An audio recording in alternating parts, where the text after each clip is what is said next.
ओम श्री साईनाथाय नमः। Good morning, Sai morning. आइए मिलकर शुरू करते हैं एक नया दिन। आइए लेते हैं अपने बाबा का आशीर्वाद। और ये सुबह बाबा के आशीर्वाद से बहुत बहुत बहुत बेहतरीन है। आज का दिन साईं कृपा से बहुत बेहतरीन होगा। आज वो सब कुछ होगा जो हम चाहते हैं। आज वो सब कुछ मिलेगा जो हमें अपनी लाइफ में चाहिए। हम सब की हर एक विश पूरी होगी, क्योंकि जिस पर उनके मालिक की कृपा होती है उनके जीवन में हर एक असंभव जो लगता ही नहीं है कि होगा ना, वो भी होता है, क्योंकि उन पर कृपा होती है उनके बाबा की। जैसे कि हम सभी पर है। हम सभी को एक भरोसा है कि जीवन में कुछ भी हो, कैसी भी परिस्थिति हो, मेरा साईं है ना, वो सब कुछ ठीक कर देता है। मेरा साईं भले मेरी परीक्षा लेता है, लेकिन कभी मुझे हारने नहीं देता, कभी मुझे डगमगाने नहीं देता। परीक्षा वो मेरी इसलिए लेता है क्योंकि वो मुझे स्ट्रांग बनाना चाहता है। वो मुझे हर मुश्किल से लड़ना सिखाता है।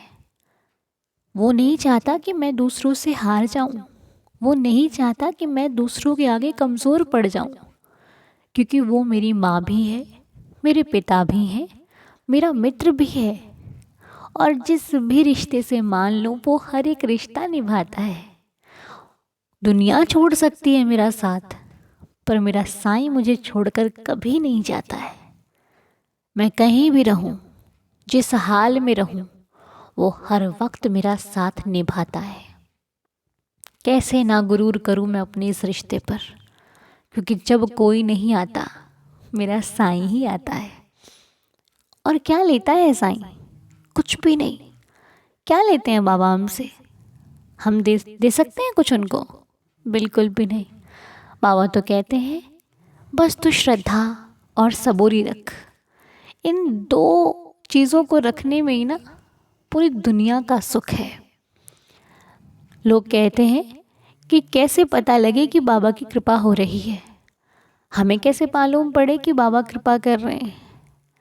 तो देखिए, बाबा की कृपा को पाने के लिए दिखावे की आवश्यकता नहीं है, कुछ करने की आवश्यकता नहीं है, 2-4 घंटे पूजा में बैठने की भी आवश्यकता नहीं है। बाबा की कृपा पाने के लिए तो मन को साफ रखने की आवश्यकता है, क्योंकि जो भगवान है ना, ये आपके किसी आडंबर से खुश नहीं होते कि आपने कितनी पूजा की, कितना मंदिर में चढ़ावा चढ़ाया। इससे भगवान का कोई लेना देना है ही नहीं। भगवान का लेना देना आपके पवित्र मन से है, क्योंकि जब हमारा मन पवित्र होता है तो हमें दूसरों में बुराइयां नहीं दिखती। हम किसी की निंदा करने से डरते हैं, किसी की बुराई करने से डरते हैं।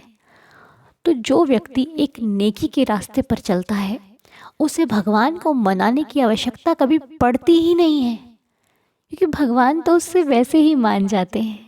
उसे कभी कुछ ऐसा करने की आवश्यकता नहीं पड़ती कि कुछ एक्स्ट्रा करे। वो इतना जानता है कि मेरे इरादे नेक हैं, तो मेरा मालिक भी मेरे साथ है। इसलिए यदि आपने कभी कोई ऐसा कार्य नहीं किया जो किसी के दुख का कारण बने, अगर आपने कभी ऐसा कोई काम नहीं किया जो गलत हो, तो एक बात याद रखना, आपको यहाँ किसी से डरने की ज़रूरत नहीं है। किसी से ये सोचने की ज़रूरत नहीं कि मेरा क्या होगा। आपके कर्म अच्छे हैं, आपने कभी किसी का बुरा नहीं किया, तो बेझिझक होकर जिए, कुछ मत सोचिए, क्योंकि वो ऊपर वाला आपके साथ कभी कुछ गलत नहीं होने देगा। कर्म अच्छे हैं तो किसी की हिम्मत नहीं है आपको कोई आँच भी आ सके। ठीक है, वो मालिक किसी ना किसी रूप में आएगा आपकी रक्षा करने। आपने सुना होगा ना कि भगवान की इच्छा के बिना पत्ता नहीं हिलता, सुना है ना?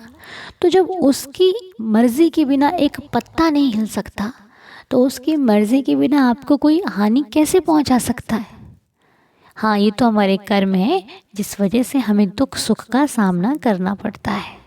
ये हमारे कर्म हैं जो हमें हर एक चीज़ को भोगने पर मजबूर करते हैं।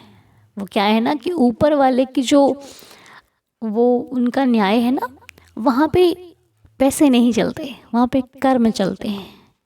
जिस प्रकार हमें अच्छी से अच्छी चीज़ लेने के लिए ज़्यादा से ज़्यादा पैसे लगाने पड़ते हैं ना, महंगी होती है वो चीज़, उसका खर्चा भी ज़्यादा पड़ता है। इसीलिए बेहतर ज़िंदगी पाने के लिए उतने अच्छे कर्म करने पड़ते हैं। समझ रहे हो ना? जितना अधिक मूल्य वैसे ही कर्म। जितने अच्छे कर्म होंगे उतनी बेहतर ज़िंदगी। जितने अच्छे कर्म नहीं होंगे फिर आप उस लेवल पर रहोगे जिस लेवल का आपने कर्म किया है।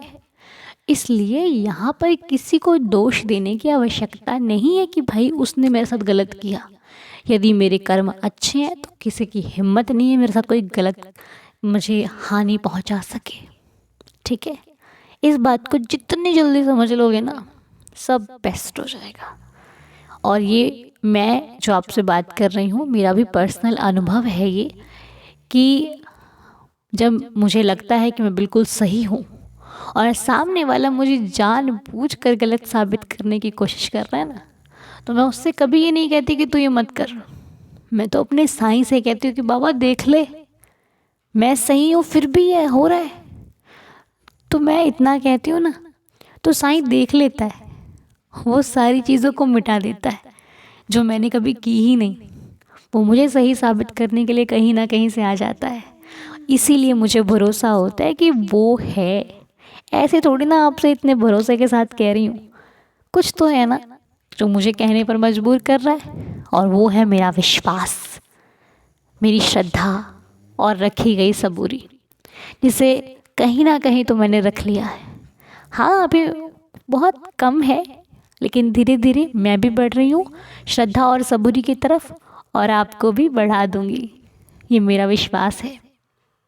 लेकिन हाँ, आप कभी ना ऐसा कोई कार्य मत करना जल्दबाजी में, किसी के कहने में आकर, जो गलत हो।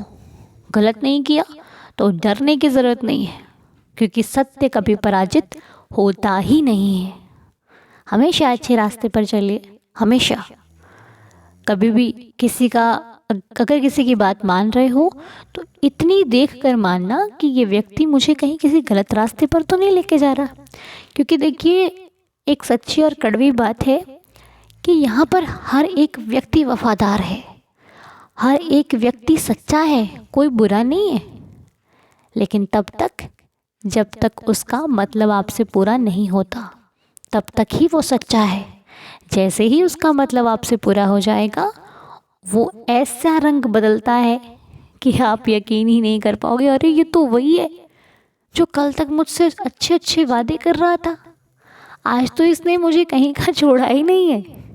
तो ऐसे लोगों से सदैव सावधान रहिए, क्योंकि ये लोग वही हैं जो अपने बनकर अपना बनने का हमारे साथ एक नाटक करते हैं। तो इनको बुरा भला कहने की ज़रूरत नहीं है, ये तो सिखाने आते हैं कि भाई सोच समझ कर भरोसा करो, ऐसे वैसे किसी पे भरोसा कभी मत करना। और जब आप अच्छे रास्ते पर चलते हो ना, अच्छा रास्ता लाइक किसी का बुरा नहीं करते, किसी के प्रति बुरा नहीं कहते, किसी के प्रति बुरा सुनते भी नहीं हो, ना देखते हो, और हमेशा अपने भगवान का नाम जप करते हो, हमेशा अपने भगवान से प्रार्थना करते हो कि प्रभु अच्छे रास्ते पर रखना, कभी गलत मत जाने देना देवा। मैं आपका बच्चा हूँ, मैं आपके नाम से जीना चाहता हूँ, मुझे इस दुनिया के इन झंझटों में नहीं पड़ना है बाबा, मुझे आपके रास्ते पर चलना है। तो बस विश्वास रखना, वो आएगा, वो किसी ना किसी रूप में आएगा, आप पहचान नहीं पाओगे और सारी मुश्किलें हल हो जाएंगी। ये मेरा एक अटूट भरोसा है जो आज मुझे है, देखना एक दिन आपको भी होगा। और इस फैमिली में न जाने कितने भक्तों को तो हो ही चुका है। तो बस मैं तो यही कहती हूँ, नेकी की राह पे चल, साईं है तेरे साथ, तुझे डरने की ज़रूरत नहीं है, तुझे तो एक विश्वास की ज़रूरत है।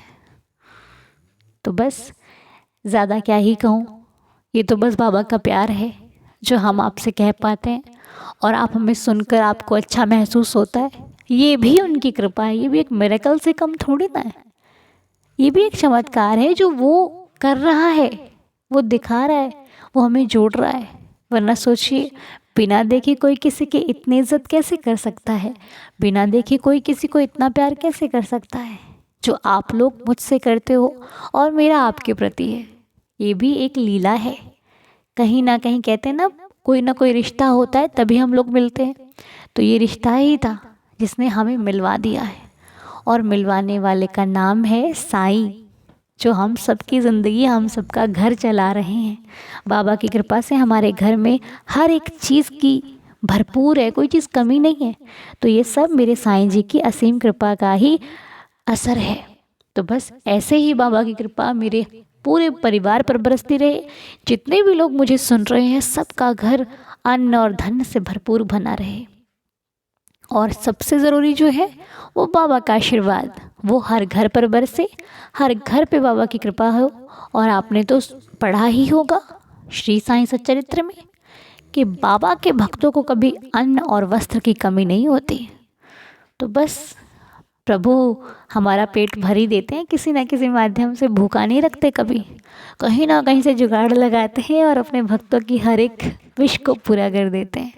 तो बहुत प्यारा है मेरा साईं, मुझे बहुत दुलार करता है, मुझे कभी भी अकेला नहीं छोड़ता, वो मुझसे इतना प्यार करता है। तो बस ऐसे ही बाबा से प्रार्थना करते रहिए, ये विश्वास बहुत आगे तक लेकर जाता है।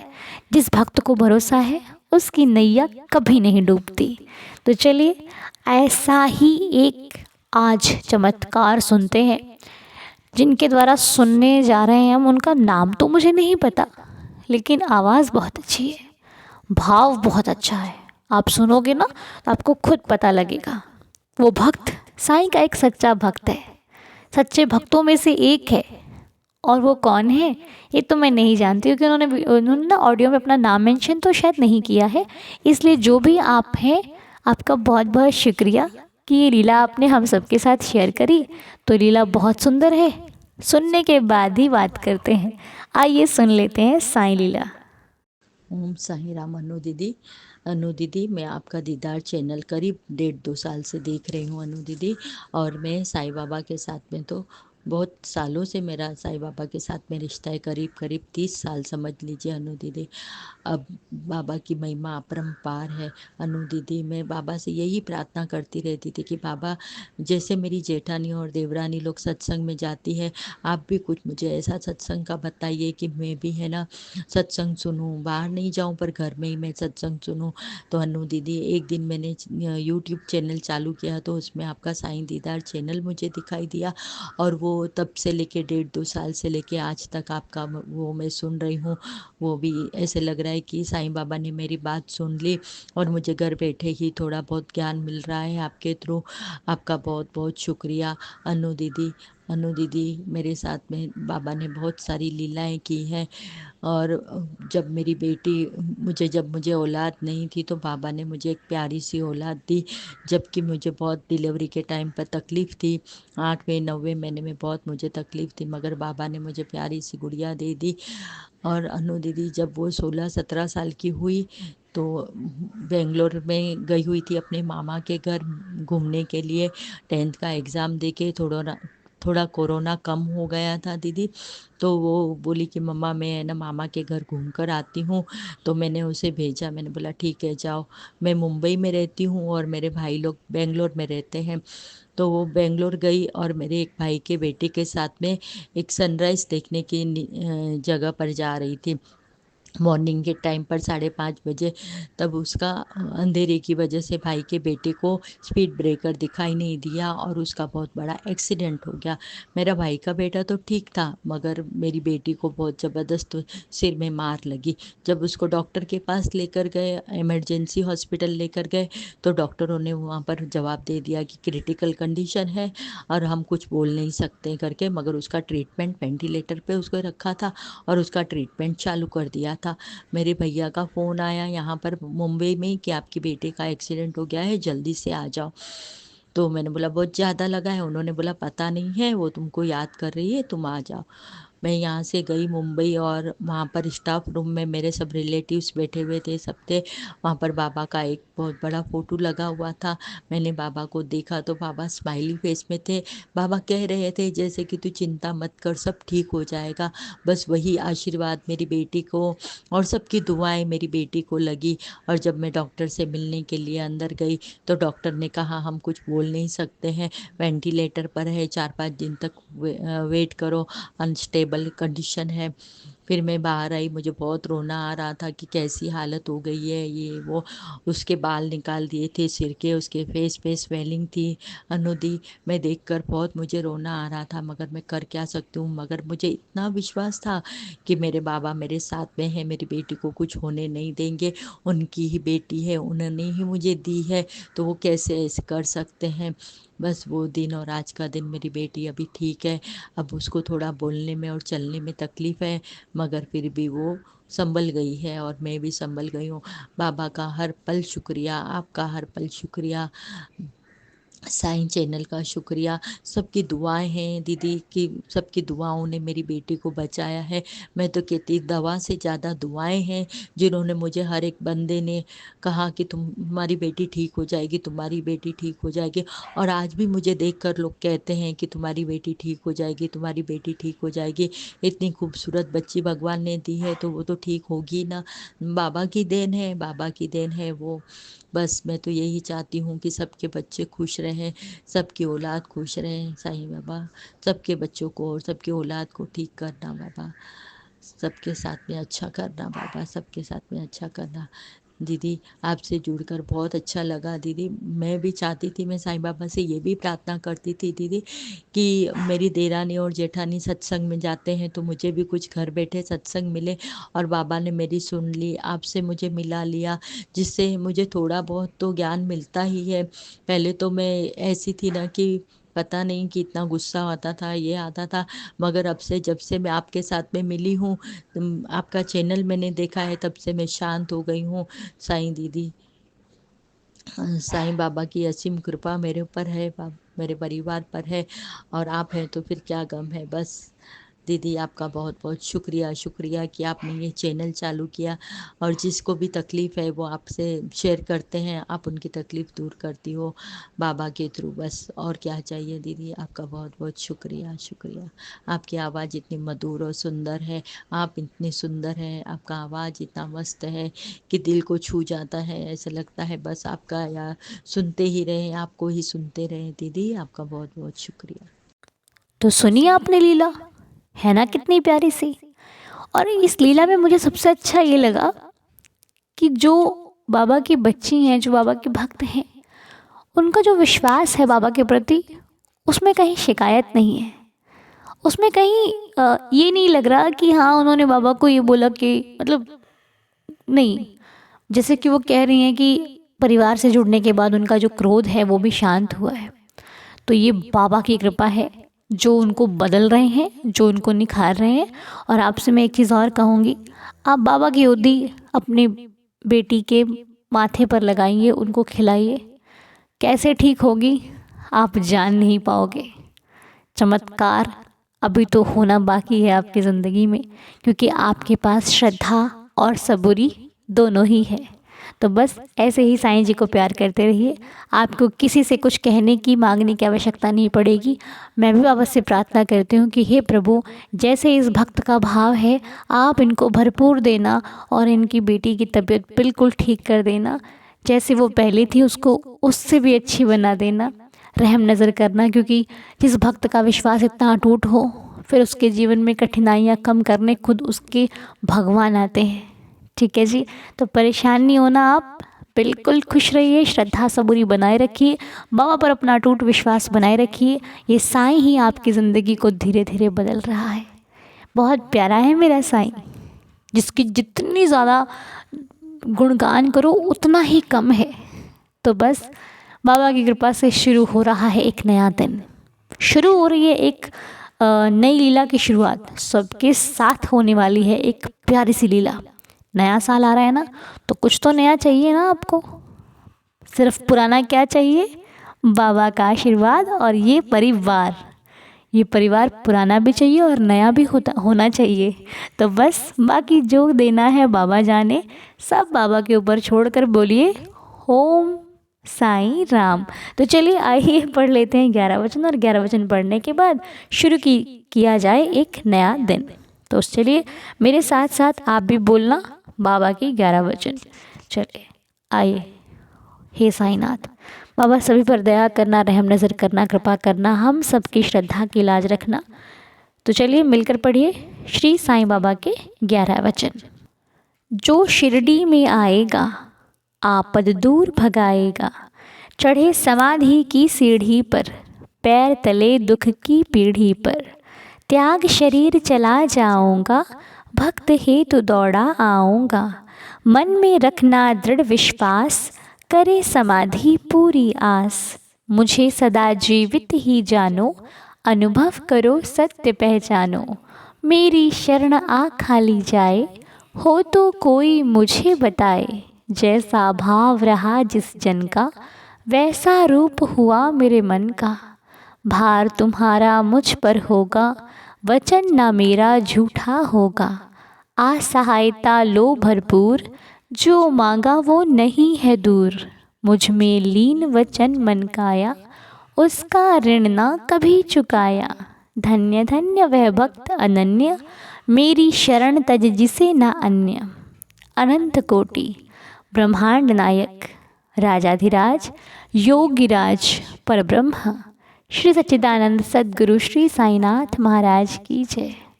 साईनाथ की असीम कृपा आप सभी पर बनी रहे, मेरी श्री साईं चरणों में यही प्रार्थना है। हे देवा, सबका भला करना, सब पर रहम नज़र करना, कोई भूल हो जाए तो क्षमा कीजिएगा।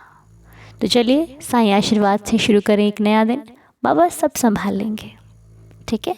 तो चलिए आप सभी का दिन शुभ और मंगलमय हो, मैं बाबा से प्रार्थना करती हूँ। मिलते हैं अगले वीडियो में, तब तक के लिए ओम साई राम, जय जय साई राम।